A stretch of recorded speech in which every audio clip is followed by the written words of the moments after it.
All right, everybody, welcome back to Mixed Messages. Thank you for joining us through all this time that we've been together. I have to tell you that I could not be more excited to introduce my new friend, Mathew. I have not known him until today, and somehow we have decided to sit down and do a podcast together. He's agreed. He's Princeton's friend, who you just heard from the last episode, and he's an extraordinary human being. I can't wait for you guys to know him. Mathew, thanks for joining me. Welcome. All right. So you've signed up to do a podcast with me, right? I have. And could you tell the audience here, because there's an audience, right? Let's just pretend like there's an audience out there, okay? Could you tell them what you think you signed up for? I think I signed up for a podcast about love and relationships and how they work and what other people think. I could not be more proud to hear that answer, to be honest with you. I feel like that's exactly what you signed up for, right? I agree. Okay, good. So let's start with you telling us a little bit about your childhood and who you are and who your parents are and if you have siblings, and give us the basics, would you? Yeah, my childhood was a little bit different. When I was younger, I was socially awkward. I was not very aware of my surroundings, and I was just a go-lucky kid, and I didn't really care about much back then. We always grew up, me and my friends were always outside. My parents would always have us over, and we'd swim in the pool up in our old house back up in Florida, Fort Myers. So let me ask you this. This might be a really forward question. Princeton considers himself a human with autism, or an autistic, or an Asperger. You're a very high-functioning human being, math major, everything, right? yes. But do you also associate with autism, or no? I used to when I was younger, but now I've realized that I think I'm now overcome a lot of hurdles, and I don't really consider myself to be that anymore because I don't really see it in me. That's really fascinating. I really think I've almost grown out of it, if anything, and to show that all things are possible and you can overcome anything if you give it enough effort. It's very fascinating. I'd love to talk about that more in the future because I've wondered about that. But I have to ask, Princeton is autistic. His eyes, his gestures, his demeanor, and yet you are his good friend. Are you just able to be a neurotypical human being who's good friends with an autistic human being? Or how do you do that? I am just so caring enough that I've learned how he acts, what he does, and I've been able to understand him even though I'm a neurotypical. So I've been able to understand him because I've seen other people become friends with the neurotypical, and I followed in their footsteps. That's a great response. So you're like, hey, I'm a neurotypical now. I have empathy and I understand Princeton, and I'm a neurotypical who can be friends with a Princeton, even if he's autistic. That's true, right? Yes, totally is true. Wow. I love it. I mean, I think everybody can relate to that, right? I think you're no different than the rest of us, but it's nice to hear it out loud, I want to say. I'm not going to lie, it's being hard for him being autistic. He's definitely they put a lot more effort into this friendship than in the normal friendships, but it ultimately does really work out in the end, being friends with him, because he just benefits so much from every time we spend together. Wow. So let's talk about that. What do you have to do more for this friendship than you would normally have to do for some other dude who's kind of a neurotypical person can you help us with that? Yeah. Yes. It's actually different for other dudes and also different for girls too, because I've had a lot of friends that were girls too, especially in the last year. But for him, you have to put You're a very handsome I am. fella, by the way. Yeah. Yeah. It's just more of a natural tendency more than anything. But, Okay.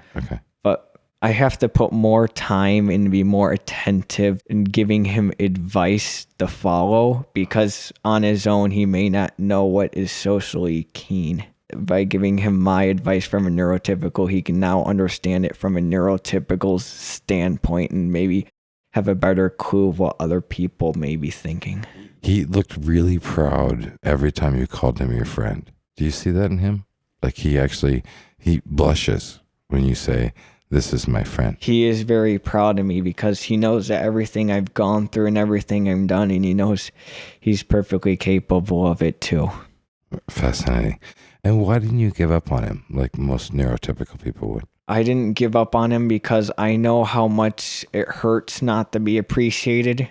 And I also know what it feels like just to be alone and with nobody there at your side. So I figured I just didn't want to leave him and I'd accept him for whoever he is. Wow. And how did you know that? I mean, were you left alone? I was for a long time. From 2017 to 19 were the 3 hardest years of my life. And social isolation in 2020, I think, has made everybody feel what my last 4 years have been like. Why? Why were you 4 years like that? Because nobody just wanted to take the time to understand who I am. They just wanted to stick in their own groups and they weren't open and they did not want to hear an outside opinion because they know they weren't doing things right. And that's a shame. So you felt isolated. I felt isolated. I felt alienated. I felt that I was all on my own just to sit and left and rot. And it was not a pleasant feeling. Yeah, that's a terrible feeling. I know. And yet you got through it. I got through it because I just had an incident in 2016 that it just keep coming to mind. And I knew that someday things would get better. And here we are in 2021 and we're right on the corner. So I know that it would only be a matter of time until I would get through to better things in my life. Wow. And so tell me about your parents, because they must have been here through all this, right? Yes. They knew that things were very tough for me and they were willing to help me an entire way through, and they know exactly how I felt. Can you tell us who they are? Who's your mom? My her name is Heidi. She's 54 years old. She's a suburban mom. She likes to just cleans around the house and that sort of stuff. She's a stay-at-home mom. My dad's a construction worker. He works every day. He was a hard worker. Some days he'd work 80 hours a week. He used to run a pizza shop. He's 54 years old. At first, I remember him telling me about that. We still have the shirts from him, actually. It's like from 1987 or something like that. He was a hard worker, and he just didn't give up. And you talk about it as if he's past tense. Is he not with us anymore? He is with us, but yes, he is 54 years old, and he's still, even to this day, he's spent a lot of time in his construction, and he's spending his time in his job. And he actually did get new clients the other day, and I mentioned with him the other day about his job, and he said that he would take my advice. So to this day, he's implementing right now that he's going to, my advice that I gave him. Wow. And do you feel it's important for you to feel close and understood by your parents? I agree that it is, because it's definitely better for somebody to understand what you're going through, because if not, then you just don't feel that anybody really understands you. But if at least somebody's understanding what you're going through, then everybody else knows, and we all know that it's going to come out to a positive note. And do you feel like if your parents understand you, that if all these other people don't understand you, that at least somebody understands you? Or because they're your parents, it doesn't really give you that relief? You could not feel understood by everybody else, even if your parents understood you. Or, yeah, help me with that, could you? It definitely feels that even if at least somebody understands me, it's better than nothing, because it at least helps to know that there's somebody that's going through this same thing, or perhaps went through it, at least knows what to do. And that's the key. If they've gone through it, then and you're going through it, they at least have somebody to help you out, like a mentor, to guide you through this experience. And so you consider yourself someone who can take advice? I do. I can take advice really well. And I've also learned a lot of things on my own, and I give to others. So it's just a combination of all the things. You like yourself now, don't you? I do. Yeah. And so even though you went through this really terrible time and this very lonely time, you've somehow shown up in 2021 as a person who actually likes themselves. Yes. I remember the incident. When I was younger, I always used to not like myself, and I always used to think I was really awkward and I was weird. And now I'm built towards that, and I like who I am right now. That's fantastic. I'm really happy to know you at this time. I am too. And to see you like this, right? It's very nice. And I feel that from you. So can you just take us back a little bit, because we did just do the autistic thing and this is the first time we've entered that spectrum. And I'm not saying you were on that spectrum, but you were younger and you did feel certain levels of awkwardness. Yes, I did. And you might have considered yourself on the spectrum, or maybe even people told you you were, but then you outgrew it, is what you're saying. I did. Which is freaking awesome. I believe that's possible. My son Gabriel says the same thing. He's like, I get that people thought that that's who I was. I get that people think that that's what everybody grouped me, but I outgrew it. So my oldest son, same position as you. And it's been a little bit difficult for me to grasp because Princeton might say that this neurological thing happens for the rest of time. Yes. So we have a different opinion on that, right? Yes. But would you mind sharing the very vulnerable and private story about when you were told you were autistic and what it looked like for you? Yes. For me, when I was autistic, actually, it was a really interesting thing. I didn't really seem to care because personally, I knew how my personal growth was. I know I was autistic, but I knew from then, even then, how my personal growth would file out. And even then, it still looked pretty good, even when I was younger. So I would call that overconfidence. My son Gabriel was just like crazy overconfident, even in his quirkiness, right? And then he was surprised when people told him that they thought he was a dork or a geek or something silly that was like a bully moment, right? yes. But he didn't see himself as that. He saw himself as a badass mofo. Is that what you're saying? What I'm saying is I knew the trajectory I was going to become, and I knew that it may be awkward now. I was at least aware of what I'm doing so I could change the path and fix it. Okay. Now, I'm only going to do a few more autistic conversations until we move on to the rest of our life because you're past that, okay? And thank you for exploring this with me. One more question I would have for you is if anyone is on the spectrum, right, and they're feeling misunderstood and they don't quite know help other people get across that bridge to know that they're just like totally normal or all the other things, right? What could you have to offer them? You felt misunderstood, and it wasn't just because you were told that you were Asperger or autistic at one moment. You felt misunderstood because you're you, right? Yes. And so can you help other people who might be going through the same experience by giving them just a little piece of advice? I think you have something to give them.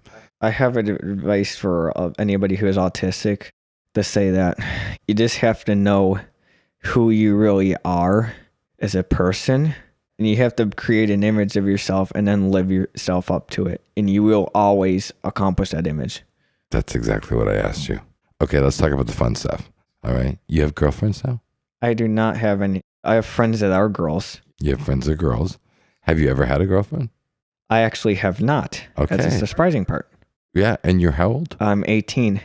And there's a good reason why I have not had a girlfriend. Absolutely. And why?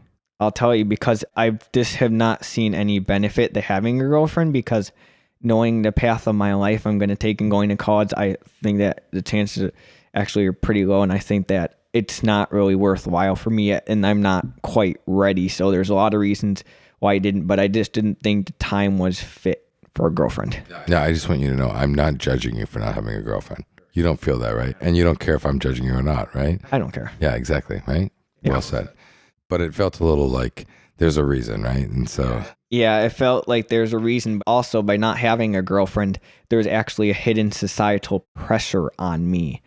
Because everybody, like, you have prom, you have homecoming and all that. I felt kind of pressured to date in this high school society. I felt pressured to date, if you know what I mean. I do. But I didn't really want to, and I knew that it was not going to help, so I stuck it out single to the end.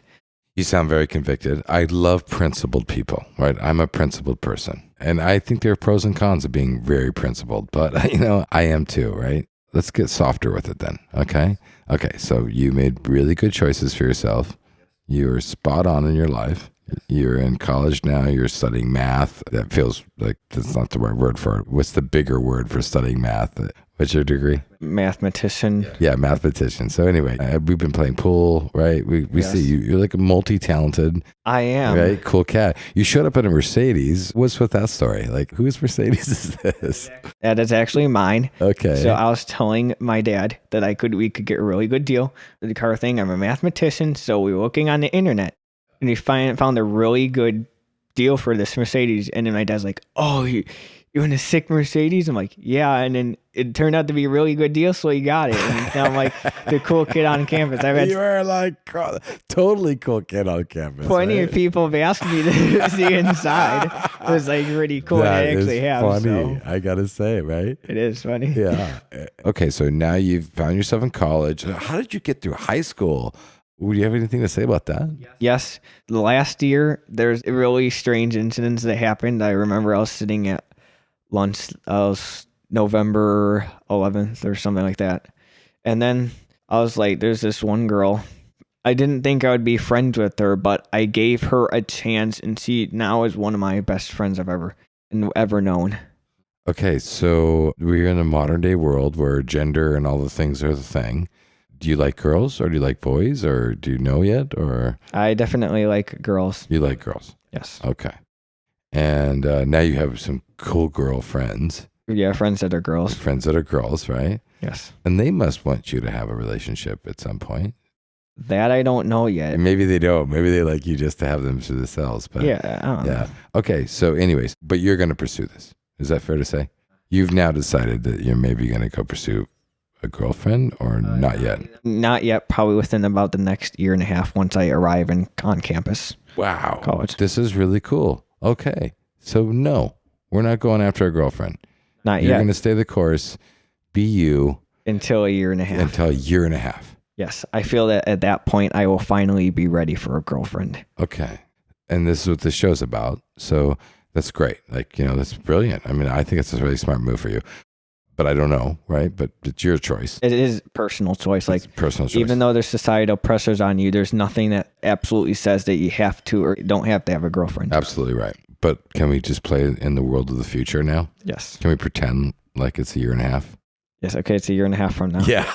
Let's say it's December 14th, 2022. How about that? How about that? Can we do that one? Yeah. Okay. So how did you meet her?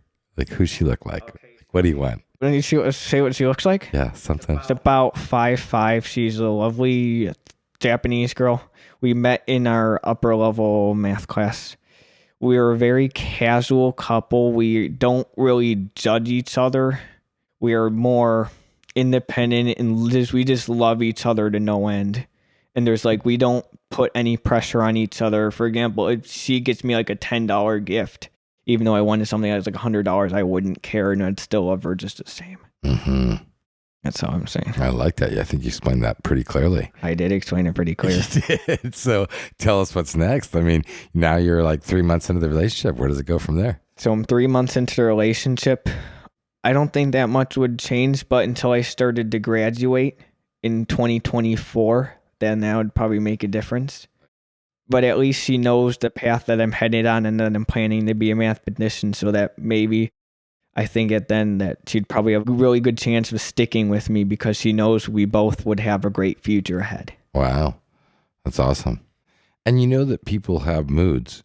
Girls have moods. Definitely do. Right? And so when you say no pressure, do you think that it's like a effortless relationship you're going to have? It's not going to be effortless. There's going to be times that we're going to have to go through. But I think overall, it's just kind of like the friendship that I've had a little bit, but a little bit different. But in any friendship with the girl I've had, we've really always understood each other. Sure, she's had some of her times, but we'd always come back and she would always say sorry and that sort of thing in our friendship. So I think it's going to really follow along in the same course. Okay, that sounds right. Yeah, exactly.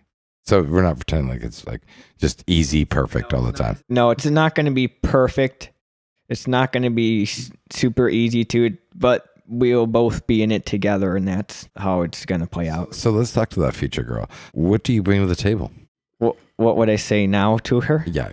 I would say that I'm on a really good track for my life, and I would say that definitely. I'm sure I'm going to have some good and some bad moments in life, but that we'll stick through it together no matter what. We can always get through everything, us two. So you consider yourself a very loyal man? I am a very loyal man. So you don't just consider yourself a very loyal man. You are a very loyal man. Yes, I am. I have proven it to myself many times. Brilliant. What's loyalty? Loyalty is never giving up on the other person. Is that what loyalty is? Not exactly that. I don't know. I'm asking. It's not exactly that. It's more of... It sounds like one version of it that feels really nice. I don't really have many words to explain it, but the best I can give to you is you know what the person's going through, so you want to stick with them to help them through it because you are a genuinely caring individual and not self-absorbed. That's my best way to explain it. Yeah, I can sit with that. Okay, so what would you want your girlfriend to say to you? I don't want her to say that you're the best and most honorable and most courageous, you have the best personality, and you're the best individual as a person I've ever met. You've outshined every single thing that has in hardship that has been put in my life, and you are my light and my beacon to come to when I need you. Wow. You really seem to know you had that. You know what you're searching for. I know exactly what I'm searching for. It was all revealed to me in 2016. Well, why? Tell us about that. Okay, so it's on this day, lovely day, January 30th, 2016, or actually coming up on 5 years. Not this next Saturday, but it's like 3 weeks from today. January 30th, 2016, I was presented with what my future would be like because we were visiting a college and that sort of stuff. Like, I started thinking about what my future is like. So I was like a wondering, curious kid. I was like, what would my date be like? Oh, and that's how all this revealed to you. Yes. So I'm asking you this on a podcast 5 years later, almost to the anniversary in January, and yet you had the same conversation with yourself 5 years ago. I did have the same conversation. Does that tickle you a little bit? It almost does. It's like striking. Isn't it a little uncanny or something? It is almost uncanny. Imagine if we're doing this exactly on that day. That'd be so funny. That's what I'm saying. If you're on the exact same day, I mean, that'd be a trip, right? They would definitely be a trip. Exact same weekday, too. Exactly. Both would be on a Saturday. I mean, like totally. weird. I almost wish we would have, right? Like, I was almost like, should have pushed you off for like, 5 more days. Another 3 weeks. That's hilarious. That is hilarious. Wow, but you did the visual. You looked. I definitely did see somebody that fit like 95% of the criteria, and I even looked at everything from her actions to her personality, and man, she was a closest fit I've ever seen. Wow. And at that moment, and you've decided that she's Japanese or Asian. I think she's definitely I think she was Japanese as far as I'm concerned. Is there a possibility that she's not Asian with the same personality? That's definitely a possibility too. Okay. That's definitely a possibility too, but it's just, right. She could just be like a brunette. Even a brunette, but if you take personalities all even, it would come down to more what I'm attracted to. I'm more attracted to Asians, so I don't know why, but I am. Okay, yeah, they call that Asian fever, by the way. You're an adult now, right? Like Yes. 18, like they're saying like, certain men, especially white boys, got like a thing for Asian girls. That's what I do. And you kind of have that. I do. Uh-huh. Okay. I have an interesting theory on why it happens, but I could probably explain it later. Could you? I mean, that's what we're here. Want me to explain it right now? I would actually love you to explain I've it. actually realized that some of my ancestors migrated from Asia, Mongolia, over to somewhere. They may have migrated in Europe, and they happened to be like 2 to 5 miles from where my family was originated from. So, wow, you really think that your DNA is firing off right now? I think it is some kind of ancient Asian relic buried for 600 years. Wow. Okay. That's what I think. And it's not just because you like the way they look. It's more than that, I think. It's just I've always seen myself with an Asian too, and every time I keep trying to question it, it just comes back to me stronger. Tried to question it several times. I've done several things. I've tried to question everything in my life to measure its integrity, and it's always my game plan. That's one of the things I question, and it just keeps. The more you hit it, the stronger it comes back. So it's got to be in my DNA. There's several other reasons to believe that there's word of migration and all that, but that's one of them. Okay. Well, you know what? Quite frankly, I don't think there's a woman out there in the world who doesn't like a man who really knows what he wants. That is true. Right? So I have to agree. You pretty much are kind of like plenty of choices. You're represented, right? You're represented. You're like pretty much. I know what I want. I kind of pretty much know exactly what I'm looking for. Yes. Right. It's in actually 2015. I was totally clueless, and then comes January 30th. It was like overnight. Boom, breakthrough. Boom, like over. I now it was know like everything. All my future self is realized. Yeah, my Einstein light bulb just came on so hard that night, and you could see it from like everywhere in space. Wow. But then you went through depression after that. Like you had all the answers back in 2015, and then like 2017, like you were like freaking sucking wind. Yeah, it was like insane. But the reason why I went through depression was because nobody was willing to understand me. Okay, how does that look like? I mean, like I wake up in the world, right? I feel terribly misunderstood, but I also feel terribly understood now because I've got friends who've stuck with me for 20, 30, 40, 50 years, right? And so, like, I can't say that I don't feel understood, but you're also younger. You're 18. I'm 48, right? So who gets to understand you? Who doesn't get to understand? Who are you talking about? Who's supposed to understand you? What I'm saying is just, I figured that everybody, by seeing how good and how of a really good person and a role model I am, that they would want to partake after me. But apparently a lot of people are so self-absorbed that they don't want to listen to anything. They don't want to follow my role model, and they just want to stick with themselves. And they don't want room for self-improvement, and that really hurts me. You feel squashed. I feel squashed. I'm not going to lie. I totally get it. Yeah, me too. Yeah, I feel squashed, right? I'm like, hey, holy shit, this amazing life we could live. Let's freaking nail it together. And they're like, bro, like, no, Exactly. I got another like, freaking thing going on here. Could you just please back the F off? Do you feel that way? Is that what you're saying? Yeah, I have a perfect example. It's like you can have so much of a good time together, but they're like, oh, I have to go to a meeting when they don't actually have a meeting. Like when they just brush you right off, it's like terrible. Like in Naples, Florida, it's even worse because everybody has money, and that's what they care about, is being the rich guy on campus.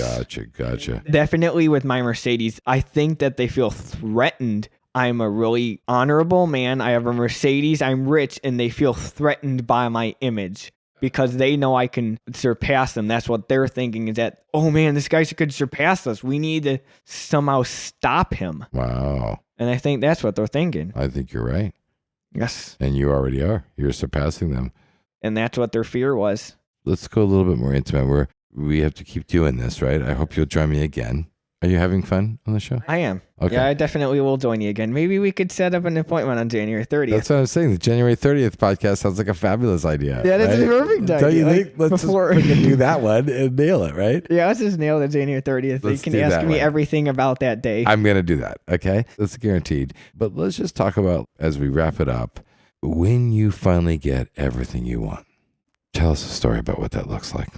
Okay, so I have a story takes place in like 2029 or 2030. Let's say me and my girl are married.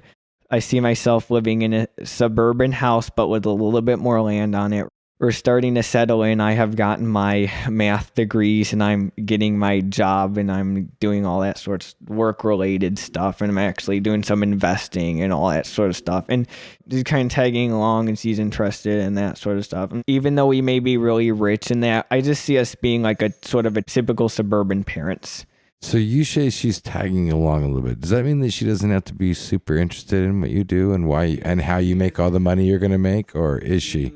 Yeah, she's going to be like interested in that. Like, for example, if I'm doing something, she'll kind of come along beside me and she'll look at what I'm doing, and I'll explain it to her, and she'll have some suggestions for me, and we'll kind of give each other feedback. So your lover, you want her to have an interest in what you're doing? I want her to give me feedback. It'd be her own like separate personality, not like really clingy, like I'm the focus. I want it to be equally back and forth, like reciprocal. I want to have my input, but I also want to hear her input just as much or even more. Okay. And is she required to do as well as you are and make as much money as you are? And Definitely not. As long as she is a lovable girl. as long as she's a lovable girl. Yes. Mm-hmm. But she has to be into something, right? She has to be Yes. sticking to something. Definitely. But she doesn't have to be succeeding at like you are. No, she does not. What I'm saying is that she will learn from my footsteps, and I will learn from her, so that both of us will learn from each other, and both of us will reach success. Okay. So let's wrap up the show with one more question for you, Matthew. Where do you think you're sending mixed messages, whether it be with your friendships or your parents or yourself, or even girls who are interested in you when you know you're not going to choose a girl for another year and a half? Are you sending any mixed messages in the world, do you think? Sometimes I kind of get angry in that at my own life, so and it gets out to others. But I've been better stopping that lately. But sometimes I used to do that, so because those things wouldn't go right, and I was so aggravated at everything, and I just finally wanted it to change, and it's just. But overall, I'm a relatively straightforward person. But that's a really honest answer. And can we just stick with it for a second? It's because this is what this show's about. It's not easy to answer these questions sometimes. It is not. Don't you think? I mean, that was kind of a vulnerable question to answer. It is right? definitely not. Right. And so you answered the question that I asked, was saying, I think maybe I'm sending a mixed message that I'm an angry person. And I have realized it. And I have tried to do better, and I feel that I am doing better at preventing that. That's really kind of you to share.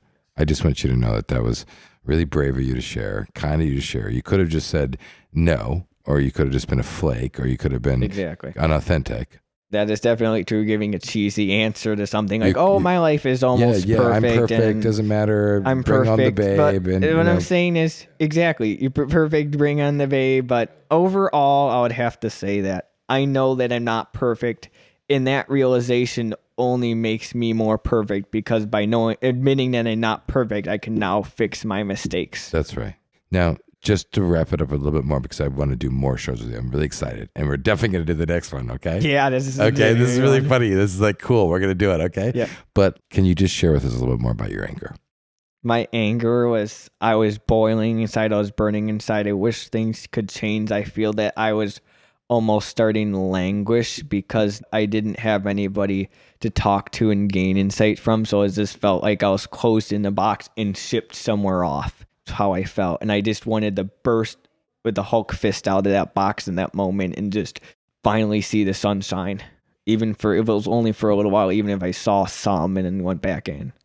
Because every bit of sunshine when you're closed in a box is actually a gift. Because when you're all surrounded by it, you don't think about one little bit of it. But when you're trapped, you feel that even just a little bit of goodness will help. That's when you get really thankful for even the smallest things. Like, I've even gotten thankful for a fast food lunch because of COVID. And it's like, I'm even still thankful. When you're put under stress, you're often like, when you're shunned or not admired or shut off, you feel thankful for just the smallest bits of appreciation given to you. Even somebody smiling for you, that you'll remember that for a full week. That's how shut out I was. You shared it. You said it out loud, didn't you? Yes. You shared your life. Thank you for your authenticity. Welcome. I appreciate you here. Okay, we're going to close out the Mixed Messages show. It was a good show. We'll see you next time. See you on January 30th, I guess. Okay. Ciao. Mixed Messages. Mixed Messages. Mixed Messages.